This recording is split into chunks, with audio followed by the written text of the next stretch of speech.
Globe trotter Varanasi title announce చేసేశారు. Event జరిగింది కదా! నేను ఇంకా అక్కడి నుండి బయటికి రాలేకపోతున్నాను. సో, ఈ వీడియో వచ్చేసరికి just my reaction on entire event. Priyanka Chopra entrance. Oh my goodness! She is so gorgeous. తర్వాత పృథ్వీరాజ్ గారు అండ్ మహేష్ బాబు గారి ఎంట్రన్స్. బాబు సూపర్! జై బాబు!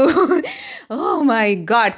అసలు ఆ చార్మింగ్ అండ్ లుక్స్ అవ్వచ్చు, ఆ షర్ట్ చాలా బాగుంది కదా! అసలు ఈవెంట్‌లోకి రావడమే అసలు సూపర్బ్ ఉన్నారు.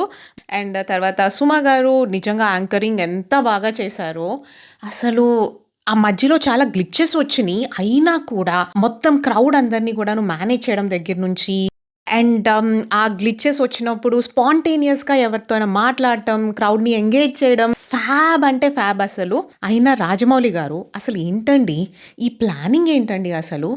చైర్ కుంభ చైర్ అసలు అలా దానంతట అదే ఆటోమేటిక్‌గా కీరవాణి గారి దగ్గరికి రావడం ఏంటండి? అండ్ మహేష్ బాబు గారి entrance. Oh my goodness! Mind block అయింది అసలు. అండ్ టీజర్, టైటిల్ టీజర్‌కే ఎంత డీటెయిలింగ్‌తో కూడుకున్న వీడియో. అసలు అంటార్క్టికా, ఆఫ్రికా, త్రేతాయుగం, రాముడు, హనుమంతుల వారి తోక మీద రథం రావడం క్రేజీ ఉంది అసలు. అదే కాదు చాలా డీటెయిల్స్ ఉంటాయి. నేను లిటరలీ ఆ టీజర్‌ని మల్టిపుల్ టైమ్స్ చూశాను. చూసిన ప్రతిసారి కూడాను కొత్త విషయాలు చూస్తున్నాను. కొత్తగా బయటకొస్తున్నాయి. క్రేజీ అంటే క్రేజీ అసలు.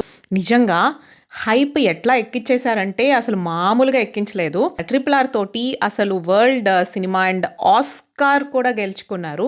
ఇప్పుడు గ్లోబ్ ట్రాటర్ అంటే వారణాసి మూవీ తోటి మొత్తం గ్లోబల్‌గా ఇంటర్నేషనల్ ఆడియన్స్ అందరూ వెయిట్ చేస్తూ అసలు రిలీజ్ అయినప్పుడు మొత్తం ఆల్ ఓవర్ ది వరల్డ్ అసలు ఆ కలెక్షన్స్ నేను ఊహించుకోలేను. ఇదొక ప్రీ రిలీజ్ ఈవెంట్ కాదు, ఏం కాదు. జస్ట్ ఒక టైటిల్ లాంచ్ ఈవెంట్.